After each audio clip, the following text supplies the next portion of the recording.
Welcome to the podcast called Coach Kvist. This is Ronnie Kvist that will motivate you and inspire you when it comes to health, personal development, and entrepreneurship. I really hope you will enjoy it. Warm welcome.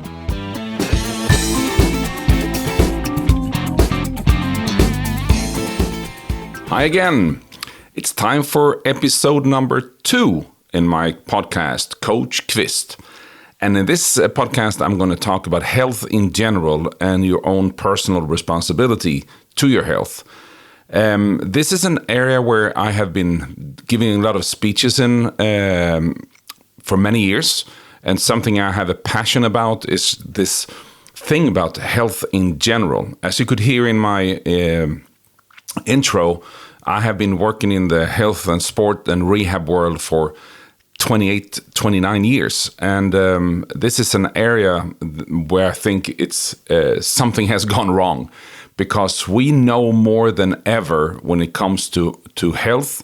If we take a look at the research that is available, if we take a look at all the facts we have on the table, it's more than ever. So we have the knowledge and the wisdom to live healthier and to live longer and to live with a higher quality of life than ever. Still, we see in the Western world that we are basically killing ourselves with the lifestyle we choose. So where are we heading? How come we know more than ever and feel worse than ever? Subjectively, that's the facts. If we look at society in general in the modern world, and I think we are. We're going to have to take a paradigm shift when it comes to the way we look at health in general, both when it comes to the mindset about health, because I see so many people that they talk about their body just like they talk about their car or their possessions. It's not like you own your body. You are your body. It's not the foreign subject. It is you. And that is why it's so important that we actually do what we can to take care of this fantastic machine that is created in a way that it's out of our perception to understand how complex and at the same time how fragile it is if we want to live as healthy as possible. So if we do that comparison, you look at the instruction book when you buy your car or you buy your phone or your computer or your TV or whatever, we read the instruction book, we study the details, we study a bunch of the information around all that. But then when it comes to study health and to study how our body function, that's something we just take for granted. And then when it doesn't work, we are surprised. And that's a little funny. And I think this is an area where we need to change. And where does this start? Well, I think number one, of course, is your own personal responsibility. But to teach this area, we need to start from the beginning. So if I look at the school and the preschools, how we take care of our kids, and of course there's different systems in different countries. I live in Sweden, and for example, here we provide the food in the school, so you don't bring your own package with you from home. It's actually provided by the school, and compared to other countries, we're not that bad, but I still think it's super bad if I compare to what is what there should be. So number one is how do we feed our kids when it comes to out of a school perspective? What kind of food do we get? Do we get food that is packed with nutrients and food that is good for our health? Or do we just feed the kids with energy? Processed food that is, I wouldn't even call it food in many ways. It's food-like substances that ends up on the plate. Especially when I see how it looks like in many schools in the U.S., it's really terrible. And so the food is essential, and we need to teach parents and we need to teach the kids what is healthy food, what should be on the plate, how can we provide nutrient-packed meals in the start of our life instead of feeding stuff that is actually going to make us sick sooner or later. The number two thing for the kids is the physical activities, of course. I believe that there should be physical activity every day in preschool, every day in the schools. It's not about teaching sports. It's about teaching fitness for life. The love of movements, the love of motion, the understanding why we need to move every day. That our body is made for movement. It's not made to sit still. And physical inactivity is one of the main reasons why we see so many people suffering from all kinds of conditions that we can connect with physical inactivity. So we really need to teach physical activity in early age. And we see the increase of sitting still with kids today. The amount of hours they spend in front of the computer or with their phone or in front of the TV in so many ways are making the kids super weak physically because of this physical inactivity. The third thing I think should be in the school system in different ways is mental health. To teach mindfulness, or I would rather call it mind emptiness. To teach meditation, to teach our kids to have self-love, to teach our kids how to de-stress, to teach our kids the feeling of calmness, the feeling of love, the feeling of happiness. And when you connect to the inner you will be more easily connected to everyone else, and the understanding of our brain and the mental inside part of us connected to our physical us, and how important it is to find that balance. And when we get balanced kids that are understanding that they can personally affect how they feel mentally, how they can affect how they physically feel, and in this way actually have more choices in life to stay healthy with a healthy mind and a healthy body. And when you get that start, it's easier to make the right choices.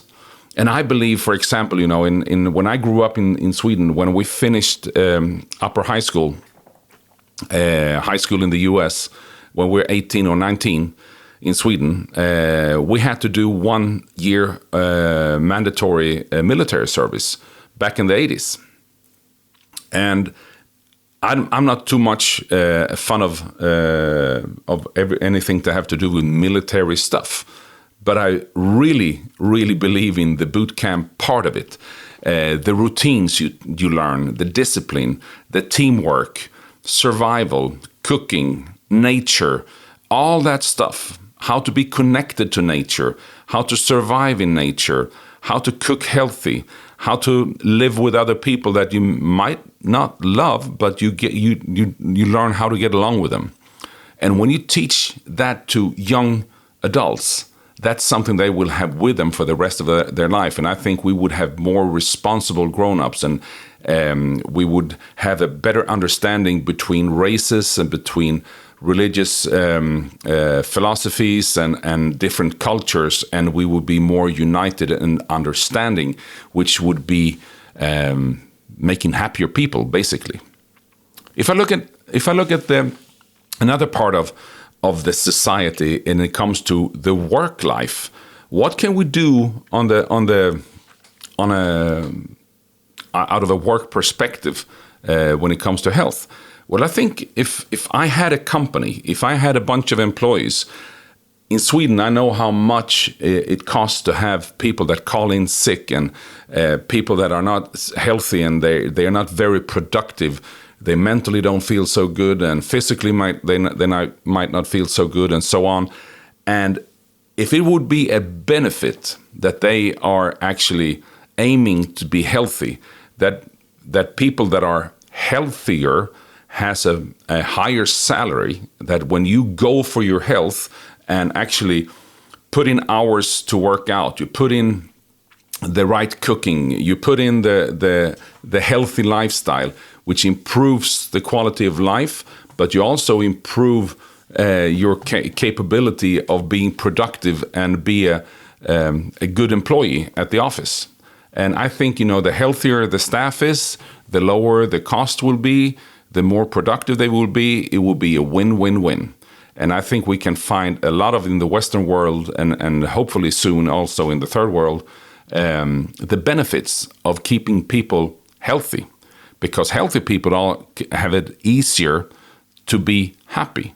Because happy people are also more productive. And recent research show the connection between a company with happy employees, how productive they are and the result they are giving, compared to companies that has less happy employees in the company.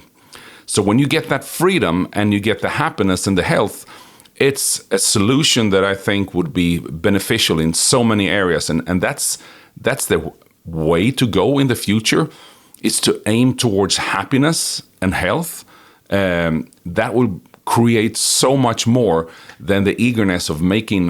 The only factor is making more money. The factor of being happy and have a decent salary, of course, I think, that's something we're going to see a lot more of in the future. And then we'll come to the health care, or should I call it sick care, because we see a healthcare system basically worldwide that is run by the medical industry. I don't see that the healthcare is a system that is working effectively anymore. Because since most of the people get sick because of their lifestyle, we see heart disease, we see cancer, we see type 2 diabetes, and so on, are actually created by our lifestyle. And because of that, they come into the healthcare system with a disease that is created by themselves, and then they get a prescription of a drug to lower the symptom, but they basically don't get help with curing the problem. And I believe that we should aim so much more of the health part. How do we prevent people from getting sick? How do we prevent people to get into the healthcare system, so that the people that actually go into the healthcare system has come there because of they have come there not by the lifestyle they have chosen, by accidents and the ways that you cannot take a responsibility yourself. But the way it is right now, we see that the cost of healthcare is going through the roof in all the Western countries.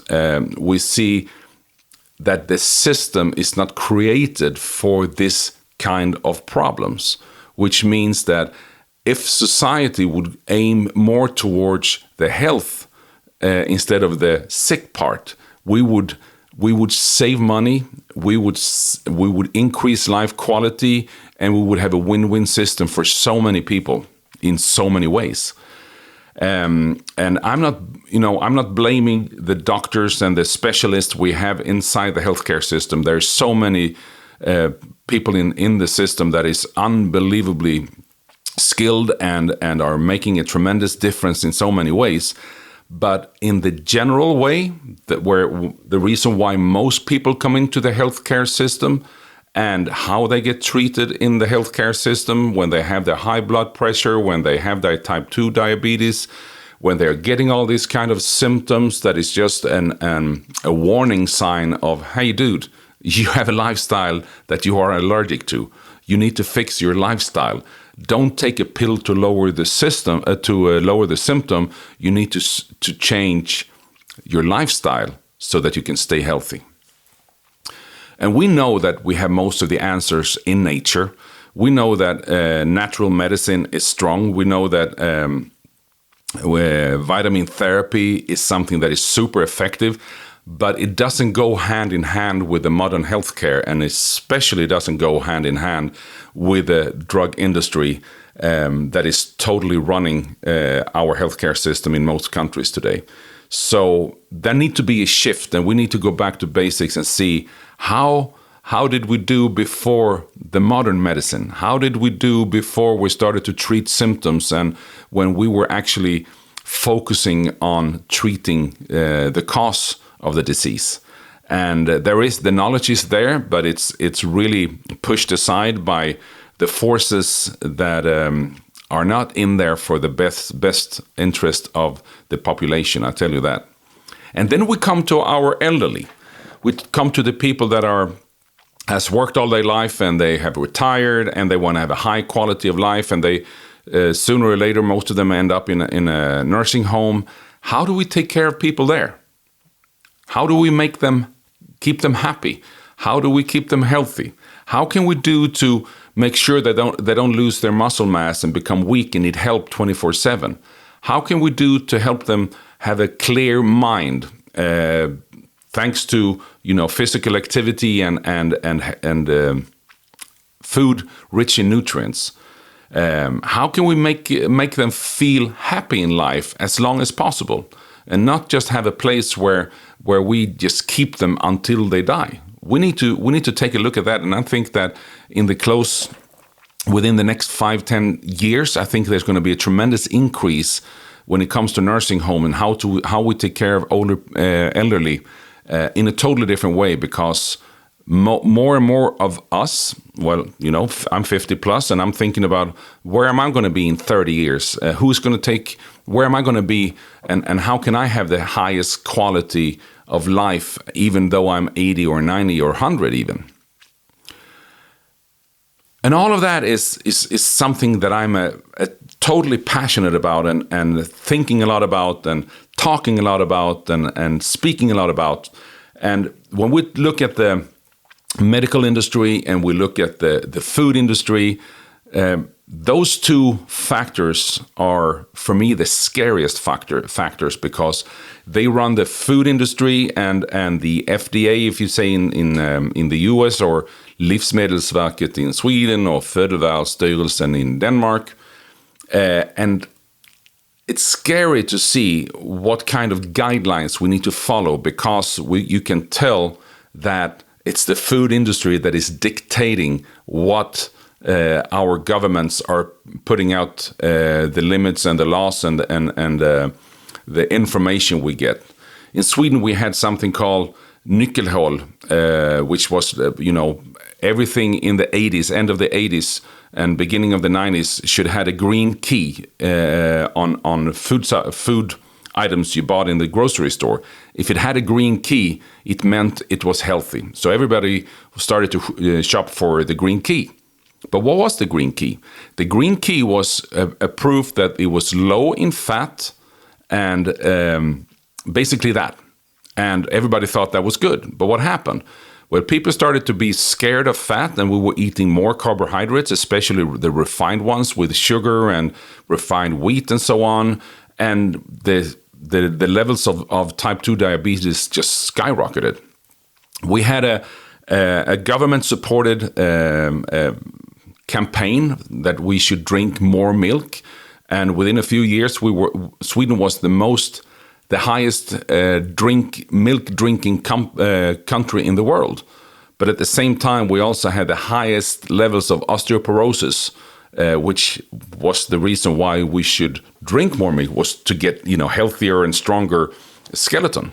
But it has the reverse effect, because we are not made to drink milk.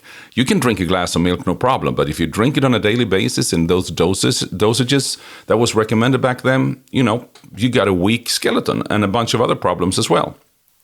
And then we had the thing with where we were supposed to eat more bread, and we were supposed to, by the Swedish FDA, we were supposed to eat 6 to 8 slices of bread a day. And that was because we had an overproduction of wheat. But the Swedish version of the FDA said, this is good for your health. And it was actually the opposite. So these are just examples of what the government are providing us with, what kind of information that is totally delusional and totally wrong. And that's the reason why I have such a hard time to respect when there comes out information from those organizations that are telling us what is right and what is wrong.